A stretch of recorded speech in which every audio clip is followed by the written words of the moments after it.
Hello everyone, Venter 365 YouTube channel में आप सभी का स्वागत है। मैं Saurabh Yadav, working in DSSB government schools. मैं 2021 में जो बैच आया था उसमें DSSB TGT मैथ पे भी सिलेक्टेड हूँ, TGT साइंस पे भी सिलेक्टेड हूँ। आज मैं आपके साथ डिटेल में बात करने वाला हूँ कि भाई DSSB TGT साइंस के लिए आप क्या करें, क्या पेपर पैटर्न रहता है, 9th-10th पे ज़्यादा फोकस करूँ, 11th-12th को फोकस करूँ, कैसे मैनेजमेंट करूँ, कैसे टाइम मैनेजमेंट करूँ, मॉक एनालिसिस कैसे करेंगे। बहुत सारे एक बच्चे के मन में डाउट्स चल रहे हैं। ऑलरेडी इस पे काफ़ी वीडियो मैं बना चुका हूँ। DSSB एग्जाम्स प्रिपरेशन स्ट्रेटेजी की प्लेलिस्ट है DSSB एग्जाम्स के नाम से, वो आप देख सकते हैं। ठीक है, तो अब वीडियो को स्टार्ट करते हैं। वीडियो लास्ट तक देखना, एक एक डाउट आपका क्लियर होगा। जैसे मैंने तैयारी करी और मैं सिलेक्शन की ओर आगे बढ़ा, अगर आपने भी फॉलो करा तो अगले गवर्नमेंट टीचर आप हो सकते हैं। उससे पहले एक छोटी सी इंफॉर्मेशन आपके लिए, DSSB के हमारे पेपर 1 के लिए गाइडेंस बैच चल रहा है। अगर किसी को जुड़ना है, ये शायद बूस्टर बैच की लग गई है, कैलकुलेशन बूस्टर। एक बार देख लेते हैं DSSB का कहां पे है। DSSB के लिए अगर किसी को ज्वाइन करना है तो पेपर 1 का गाइडेंस बैच चल रहा है और हिंदी की बुक अवेलेबल है। ठीक है, अब आ जाओ टाइम वेस्ट ना करते हुए। देखो बेटा, DSSB एक ऐसा एग्जाम है, अगर आप KVS की बात करेंगे और टीचिंग एग्जाम्स की बात करेंगे तो पैटर्न फिक्स रहता है, लेकिन DSSB का कोई पैटर्न फिक्स नहीं है। आपने देखा होगा TGT मैथ की अगर मैं बात करूं तो पिछली बार ग्रेजुएशन लेवल, TGT साइंस की बात करूं तो 10th लेवल, ये बिल्कुल ही इसको खुद नहीं पता कि कैसे चीजों को मैनेज करना है। पर हमें पता होना चाहिए कि हमें अपनी तैयारी को मैनेज कैसे करना है कि हम बेस्ट आउटपुट दे पाए। सबसे पहले एक बार समझ लेते हैं कि जो 9th-10th लेवल है उसके 40 से 50 क्वेश्चन एवरेज पूछ सकता है DSSB। 11th-12th की क्वेश्चन है 30 से 40 एवरेज पूछ सकता है। ग्रेजुएशन के 15 से 25 क्वेश्चन एवरेज पूछ सकता है, लेकिन ये फिक्स नहीं है। हो सकता है किसी पेपर में ये 75 हो जाए, हो सकता है ये किसी पेपर में 70 हो जाए। इसकी उम्मीद कम है कि ये ज्यादा बढ़े, 30-35 तक जा सकते हैं साइंस में अभी तक जो ट्रेंड देखा गया है। दूसरा, साइंस और मैथ दोनों पेपर के लिए भर सकता है। जिसने 4 सेम मैथ भी पढ़ा है, 4 सेम फिजिक्स केमिस्ट्री बायो में से कोई 2 सब्जेक्ट पढ़े हैं तो साइंस के लिए एलिजिबल है। 4 सेम मैथ पढ़ा है तो मैथ के लिए एलिजिबल है TGT में। बीएड आपको पता है।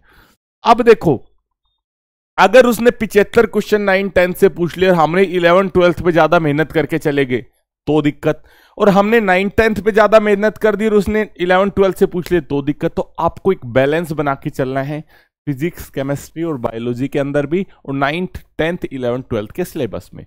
स्टार्टिंग आपको कहां से करनी है? स्टार्टिंग आपको 9-10 से बेस से ही करनी पड़ेगी, उसका कोई अल्टरनेटिव नहीं है। 9-10 के लिए 9-10 की NCERT आप रिकमेंड कर सकते हैं। NCERTों से फटाफट सिलेबस हो जाएगा, प्लस आप MCQ आप प्रैक्टिस कर लें कहीं ना कहीं से। MCQ 9-10th लेवल के किसी स्कूल में आप पढ़ा रहे होंगे तो वह एग्जाम्पलर बुक्स भी आती हैं, किरण की भी आती है। SSC का जो पैटर्न है वो 10th लेवल को तो कवर करता है, तो 10th लेवल तक के PDF डाल रखी है मैंने ग्रुप में। टेलीग्राम ग्रुप को ज्वाइन कर लेना, उसमें सारी बुक जो मैं आपको बता रहा हूं सबकी PDF अवेलेबल है। ऊपर लिंक है, उस पर क्लिक करोगे सभी PDF आपको मिल जाएंगी। तो 9th-10th लेवल की NCERT प्लस आपके MCQ कर लेना। MCQ SSC लेवल वाले MCQ बढ़िया से चलेंगे जो 2020 से पहले आते थे। अब थोड़ा करंट अफेयर बेस आते हैं, लेकिन उससे पहले जो MCQ आते थे वो जबरदस्त तरीके से आपके लिए हेल्प करेंगे, चाहे पिनेकल की बुक हो चाहे किरण की बुक हो। समझ में आ गई? पहले इस पे फोकस कर लेना, इसको जल्दी से जल्दी निपटा दो। जल्दी से जल्दी का मतलब 15-20-25 दिन लास्ट टू लास्ट है। या फिर आप क्या कर सकते हो, एक ल्यूसेंट साइंस अलग से आती है।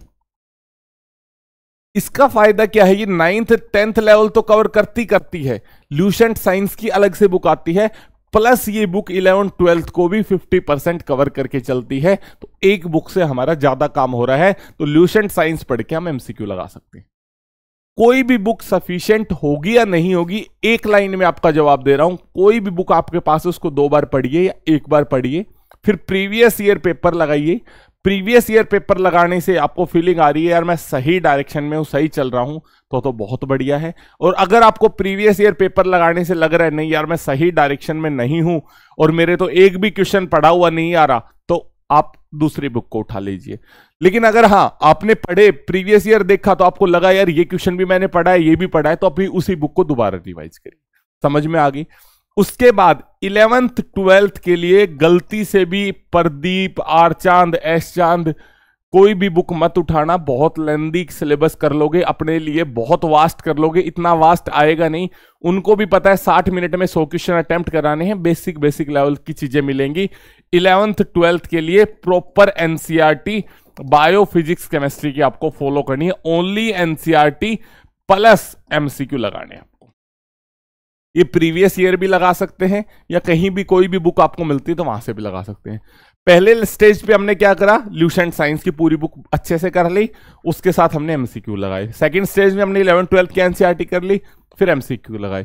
थर्ड स्टेज में आपको क्या करना है, प्रीवियस ईयर क्वेश्चन लगाने हैं। 100 क्वेश्चनों को लेके बैठ जाओ, फिर देखो मेरे को ये क्वेश्चन नहीं आता तो इसका टॉपिक क्या है, इससे रिलेटेड मैं क्या पढ़ूं गूगल पे, यूट्यूब पे, जिससे मेरे को हेल्प हो, वो पढ़ो और फिर उस क्वेश्चन को लगाओ।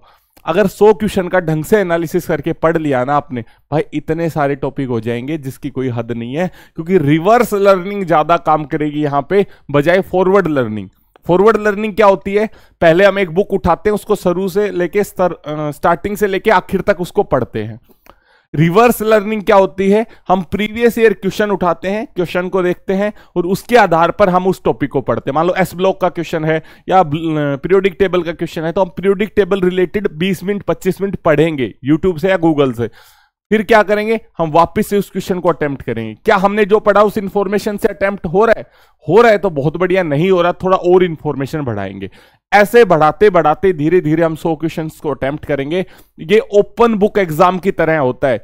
तो इससे क्या होगी, आपकी जबरदस्त लर्निंग होगी और बहुत फायदा आपको देखने को मिलेगा। ठीक है, तो जो भी बच्चे टीजीटी साइंस की तैयारी कर रहे हैं, अगर आपको पेपर 1 की तैयारी करनी है तो आप हमसे जुड़ सकते हैं। कहां पे गया भाई, पेपर 1 की तैयारी करने हैं तो हमारा बैच अवेलेबल एप्लीकेशन में, गाइडेंस बैच है, कोचिंग नहीं होगी, इतने कम टाइम में कोचिंग पॉसिबल भी नहीं है। गाइडेंस बैच है और हिंदी के नोट्स है। और साइंस के लिए मैंने आपको वीडियो बना दी है, 1-2 वीडियो मैं ऑलरेडी भी बहुत डिटेल में बना चुका हूं। ये छोटी सी एक इंफॉर्मेशन वीडियो आपके लिए उम्मीद करता हूं एक बूस्ट का काम करेगी। खुद को पॉजिटिव बनाए रखें, जबरदस्त तरीके से मेहनत करें। पिछली बार से वैकेंसी काफी कम है। दूसरा, पेपर 1 की जो सेक्शनल कट ऑफ है उसको हटा दिया गया है, तो कट ऑफ अब की बार जंप मारेगी ऊपर की तरफ। तो उसके लिए तैयार रहना, 130-35 का अपना टारगेट लेके चलना, उससे कम में बात नहीं बनेगी इस बार। समझ में आ रही है? तो लगे रहें, जबरदस्त तरीके से तैयारी करते रहें, जुड़े रहें मेंटर 365 परिवार के साथ। Thank you, bye bye, take care, जय हिंद।